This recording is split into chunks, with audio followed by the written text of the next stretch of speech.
Upfront Books presents The Essential Deming, Leadership Principles from the Father of Quality, written by W. Edwards Deming, edited by Joyce Orsini, Ph.D., and narrated by Douglas Martin. Copyright 2013 by the W. Edwards Deming Institute. This audiobook is published by arrangement with McGraw-Hill LLC and was produced in the year 2020 by Upfront Books, which holds the copyright thereto. Preface. Dr. W. Edwards Deming published books and articles in academic journals and the popular press, with frequent letters to the editors. He wrote papers for colleagues and students and conducted hundreds of studies for clients. He also left a number of undistributed draft papers and personal letters to colleagues and businesses, as well as to his clients. He delivered abundant 4-day seminars to tens of thousands of people and spoke frequently at conferences. He criticized the status quo and was outspoken about government and corporate policies alike. Many of his ideas are standard in business today. Many more need yet to be adopted. Chronologically, during the late 1920s through about 1940, Deming's writings were based in physics. For the next 40 years, his written works centered in statistics and sampling theory. It was during his last 13 years, 1980 to 1993, roughly, that he focused on the transformation of management. Nuggets of management theory appear in Deming's early statistical work that pop up again 40 years later in his management writings. I believe Deming's theory of management is the culmination of his life's work. Everything is in it.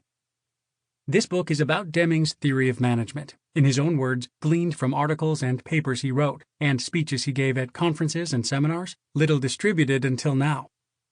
My approach. I have reviewed the Deming collection of materials in the Library of Congress Manuscript Division in Washington, D.C., materials that Deming gave to me over the years, and copies of papers he handed out in classes at various conferences, and that I have gathered from other sources.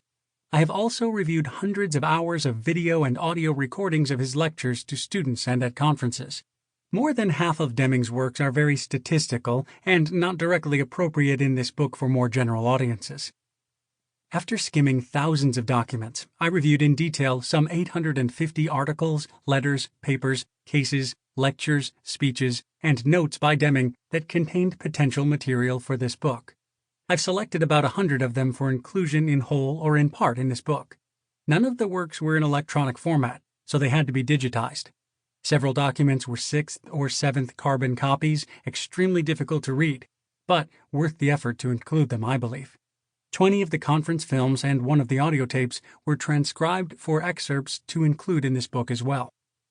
In this review of Deming's works, I found that he had a propensity to reuse the same, identical paragraphs in different articles, sometimes identical titles too, on different articles. Although he had some new content in each article, sometimes more than half of the content would be culled from other articles. Many papers were written in pre-computer time, so I could see the cut-and-paste sections on the originals of some of the articles. Deming also paraphrased prior writings in new articles. Within a speech especially, he often looped around and repeated the same content 2 or 3 times for effect. The looping has been removed.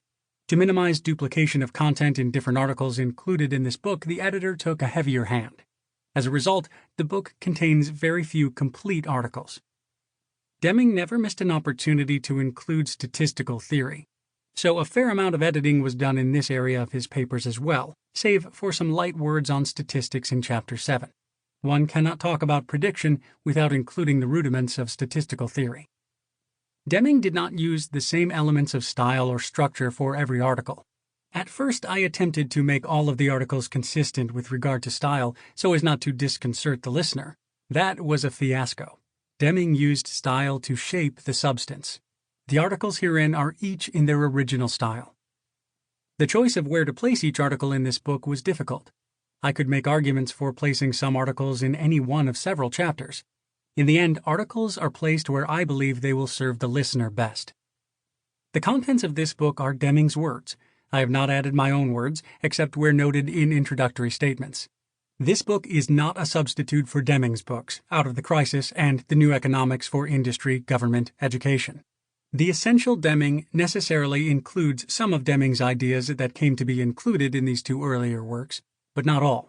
This book is written for those people who wish to hear more of what Deming had to say about management in this world we live in. Sample complete. Ready to continue?